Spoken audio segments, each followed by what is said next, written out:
Welcome to another deep dive. Today we're going to be looking at some wealth building strategies, but with a twist. A twist. Yeah, so we're focusing specifically on strategies for Black communities. Interesting. Yeah, and we've got kind of an eclectic mix of sources this time around. We've got this YouTube video, and it's got a bunch of different perspectives, Black entrepreneurs, financial experts, even a political commentator in there. Wow, a lot of different voices in the mix. Right, and they're not all, your typical financial advice either. We're talking unconventional wisdom, actionable strategies, things you can actually put to work. I like it. So give me a sneak peek. What kind of gems are we going to unearth in this deep dive? Okay, so buckle up because we're going to be uncovering some pretty interesting stuff like, the surprising connection between Rosa Parks and economic impact. Rosa Parks. Okay, now you've got my attention. Right, and then there's this whole concept of a legacy bank. A legacy bank. What's that? Well, we'll get into the details later, but it's basically this system that's designed to generate some pretty impressive returns. It sounds promising. And we're even going to be taking some notes from the Jewish community. Oh, really? Yeah, about their approach to business and how they build generational wealth. I'm always up for learning from other cultures. It's amazing what you could discover when you step outside your own bubble. Absolutely. So yeah, I think we've got a lot of ground to cover today. I'm ready to dive in. Let's do it. Okay, so one of the first things that really jumped out at me was Brian Owens' statement that economic empowerment is like the crucial civil rights issue of this generation. That's a powerful statement. Right. I'm curious, what are your thoughts on that? Well, I think what makes that statement so powerful is that it really shifts the focus. Instead of just always fighting against injustices, it's about actively building a better future. Through economic power. Exactly. It's about creating a foundation for change that's going to last. It's like we're not just asking for a seat at the table anymore. We're building our own table. Precisely. And one of the most important parts of building that table is understanding how we think about money. Oh, you're talking about mindset. Exactly. Dr. Willie Jolly, in the video, he talks about these 5 levels of money mindset. There's indigent, poor, middle class, rich, and then wealthy. And, it's not just about how much money you have. Right. It's your attitude towards money. Yeah, your beliefs, the whole thing. So how does knowing these 5 levels actually help us build wealth? What helps you figure out where you are on that spectrum. Yeah. And once you know where you are, you can start to see what mindset shifts you might need to make. Okay, so like for example. Okay, so let's say you're stuck in a poor mindset. You're probably focused on scarcity survival, just getting by. But if you can shift to a wealthy mindset, you start to see abundance opportunity. Got it. So it's about recognizing your own money blueprint. Yes, and seeing if it's helping you or holding you back. And then actively, working to shift that mindset. To one that's more aligned with building wealth. That makes sense. And we actually see examples of this in the video, Remember Angel Rich's story? Wait, the one where she manifested $50,000 in a week? That's the one. Okay, I gotta be honest. When I first heard that, I was like, come on, really? Manifesting money? That sounds a little too good to be true. I get it. But what's interesting is that she says her mom taught her all about manifestation. Huh.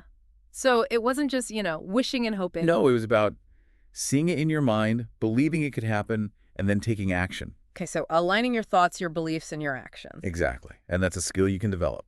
So we've talked about mindset now. Let's get into some more tangible strategies. Okay, sounds good. One of the speakers, William Randolph, he observed that in the Jewish community, there's this practice of buying from our own regardless. And I thought that was really interesting. Buying from our own regardless. Interesting. What do you think you meant by that? Well, I think it's about supporting businesses within your own community, even if they're not perfect. Right. It's about community building through economics. And I can see how that could really create a stronger economic foundation. It's not blind loyalty, though. It's about giving constructive feedback, helping those businesses grow while still supporting them. So it's like a cycle of growth within the community. Exactly. Collective upliftment. That reminds me of the Montgomery bus boycott. You know how the Black community refused to ride the buses, and it created this massive economic impact? Powerful example of collective economics. Right. And in the end, it forced integration. And in the video, Brian Owens talks about these cash mobs as like a modern version of that. Cash mobs. Yeah, like a group of people get together, and they all commit to spending money at a certain Black-owned business for a set amount of time. Oh, I love that. It's like a flash mob, but with a purpose. Exactly.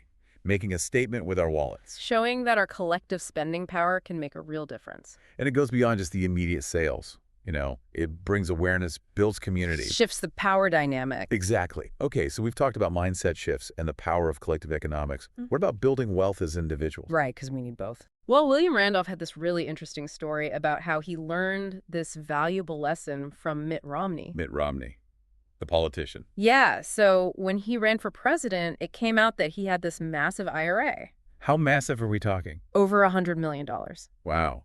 Okay, that got my attention. Right. So it turns out it was a self-directed IRA. Self-directed IRA, I'm not familiar with those. Yeah, most people aren't, they just know about the traditional IRAs. But with a self-directed IRA, you've got all this flexibility. You can invest in different things, like real estate. Hold on, so you're saying you can build a real estate portfolio inside your retirement account? Exactly. And that's exactly what William Randolph did. Okay, now I'm really intrigued. Tell me more. Yeah. So he took that idea of the self-directed IRA, and he created what he calls a legacy bank. A legacy bank. Okay, I got to know more about this. What is that exactly? It's not like a real bank, with buildings and tellers. It's more like a system. A system for what? For building wealth within a family. Okay, I'm listening. So he uses his self-directed IRA to invest in real estate. Specifically, he finances other investors who are buying and renovating properties. So he's like the bank for these real estate deals. Exactly. He's providing the capital, and in return, he gets a return on his investment. What kind of returns are we talking about here? He said he's averaging about 13% per deal. 13%. That's way more than you'd get from a regular savings account. Oh, way more. And even more than you typically get from the stock market. Wow, okay. But wouldn't that be considered pretty risky? Well, real estate is generally less volatile than stocks. True. And these are short-term loans, like usually around 6 months. So he can reinvest that money pretty quickly. Multiple times a year. So the more deals he finances, the more his legacy bank grows. It's like a snowball effect. Exactly. And here's a really cool part. He doesn't keep all the profits for himself. Oh, really? What does he do? He invites family members to get involved. Yeah. They can contribute to the bank and benefit from it. So it becomes this wealth-building engine for the whole family. Exactly. Everyone contributes. Everyone benefits. And because he's using IRA funds, which are usually locked away until retirement. Right. He's created this long-term wealth-building system that's also tax-advantaged. That's brilliant. He's securing the financial future for generations to come. Okay, this is all super inspiring, but how realistic is this for the average person? Like, can anyone just set up a legacy bank? It's more doable than you might think. The first step is just understanding how self-directed IRAs work. Right, because most people have no idea. Yeah, most financial advisors don't even talk about them. Which is crazy because it's totally legal and it's been around forever. It can be a real game changer for people who are ready to learn. So it's about taking control of your own finances and looking beyond the typical Wall Street stuff. Exactly. And the great thing about this legacy bank model is that you can adapt it. It doesn't have to be just real estate. Oh, so you could use it to invest in other things. Yeah. Businesses, precious metals, anything that's allowed within a self-directed IRA.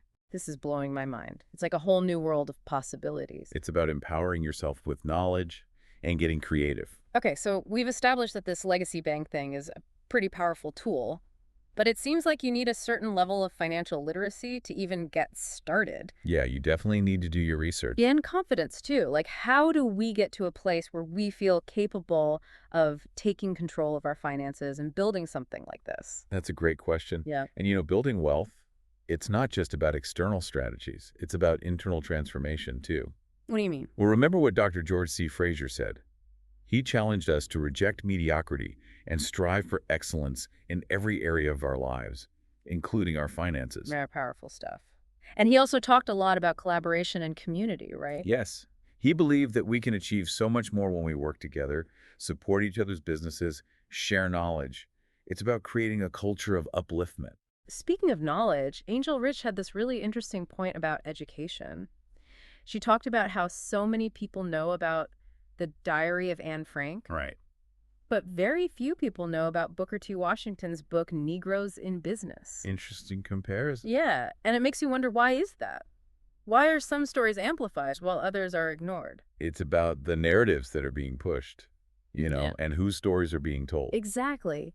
We need to be more intentional about seeking out and sharing stories of Black success. Stories of resilience, innovation, achievement. It's about rewriting the narrative, showing the next generation what's possible. And when we hear those stories, we start to believe that we can do it too. It's like planting seeds of possibility. This has been such a thought-provoking conversation. I feel like we've really gone beyond the typical financial advice and uncovered some amazing strategies. Yeah, we've talked about mindset, collective economics, strategic investing education. But maybe the biggest takeaway is that building wealth, it's not just about the money. It's about building a better future. For ourselves, our families, future generations. It's about taking control and creating a world where everyone has the opportunity to prosper. Couldn't have said it better myself. So out of everything we've talked about today, what's resonating with you the most? What are you finding particularly inspiring or actionable? Honestly, it's all been so eye-opening, but if I had to pick one thing that really stuck with me, it's that legacy bank concept. I know, right? Like, it's so inspiring, but I also know it can seem kind of overwhelming, especially if you're just starting out. It's definitely a different way of thinking about investing.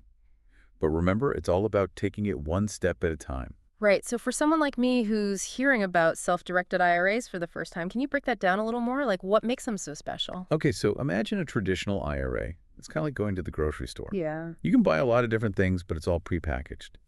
I get it. Limited options. Yeah, now imagine a self-directed IRA. It's more like going to a farmer's market. Ooh, I like that analogy. You've got all this fresh produce, different vendors. You can really customize your basket. That's what a self-directed IRA is like. So instead of just stocks and bonds, which are kind of like the prepackaged stuff, Right. you can invest in real estate businesses, even precious metals. Exactly. It's all about having more control and flexibility over your investments.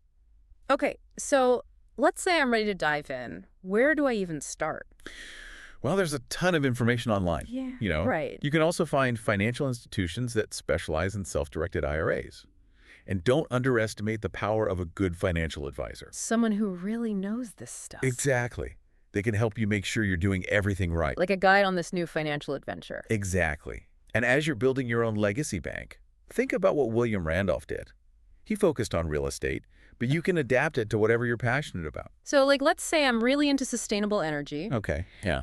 Could I use my self-directed IRA to invest in companies that are working in that field? Absolutely.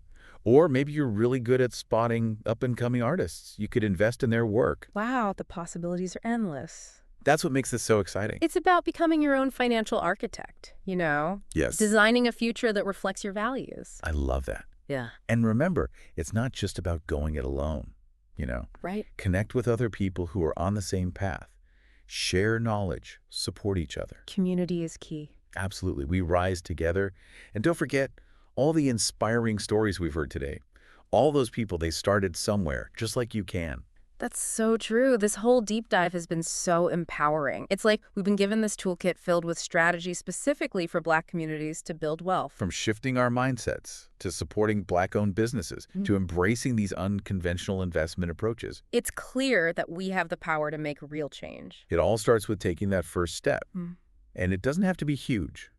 Just start somewhere. Well said. This has been an amazing conversation, and I really hope our listeners are feeling inspired and ready to take action. Me too. Building a legacy of wealth, it's not just about personal gain. It's about building a brighter future for ourselves, our families, and generations to come. It's about creating a world where everyone has the opportunity to thrive. That's what it's all about.